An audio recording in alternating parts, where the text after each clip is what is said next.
सभी साथियों ने अपने अपने विचार रखे हैं और अपने अपने जो सुझाव थे वो जुड़वाए हैं। लेकिन मैं CI2 की तरफ से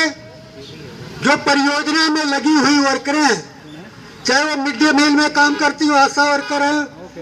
और आंगनबाड़ी में काम करती हैं, उसके साथ साथ गांव में सफाई के कर्मचारी हैं, मैं असेंबली से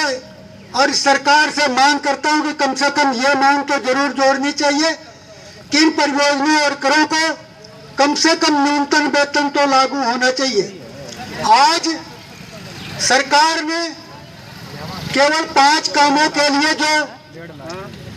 आंगनबाड़ी की वर्कर लगाई थी, उनसे सैकड़ों काम आज सरकार करवा रही है और पैसा के नाम पे ना तो 1 पैसा बढ़ोतरी है और ना तो उनको TADA के रूप में चाहे कहीं भी ड्यूटी करनी पड़े वो उनको नहीं दिया जाता। जबकि ये बड़े बड़े अधिकारी अपनी गाड़ियों में चलते हैं और उसके बाद भी टीए लेते हैं, क्योंकि मैं भी सरकारी कर्मचारी रहा हूं, इतना तो कम से कम मुझे भी पता है कि कोई कहीं बाहर अगर ड्यूटी करता है 7 किलोमीटर 10 किलोमीटर से ऊपर के दायरे में, तो उसको कम से कम टीए लेने का हक और उसको मिलता है। इसी तरह से गांव में सफाई करने वाले कर्मचारी हैं, शहर में सफाई करने वाले कर्मचारी भी उनसे जुड़े हुए हैं। साथियों, जो अभी रिस्क अलाउंस की बात चल रही थी, सबसे बड़ा रिस्क सफाई कर्मचारी के लिए है, चाहे वो गटर में काम करते हुए अपनी जान गंवा देता है और चाहे गांव में काम करते हुए वो जो काम करता है गंदी भरे प्रदूषण भरे जगह में, उससे उसकी डेथ हो जाती, बीमारी होती है। तो कम से कम इन कर्मचारियों को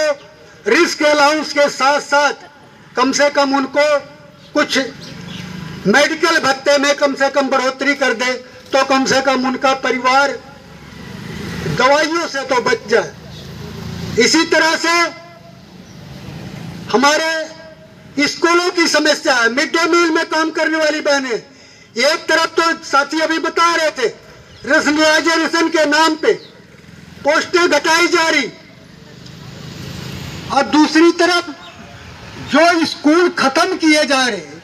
उसमें जो मिड डे मील की बहनें लगी हुई हैं, कम से कम उनको किसी जगह एडजस्टमेंट करने का काम तो सरकार करे। इन्हीं बातों के साथ को जुड़वाने के लिए मैं यहाँ पर आया हूँ, इसलिए आप सभी साथियों ने मेरी बात सुनी, मैं आप सभी साथियों का धन्यवाद। धन्यवाद प्रधान जी का। अब ब्लॉक के प्रधान ललित जी वो आए, इससे अध्यक्ष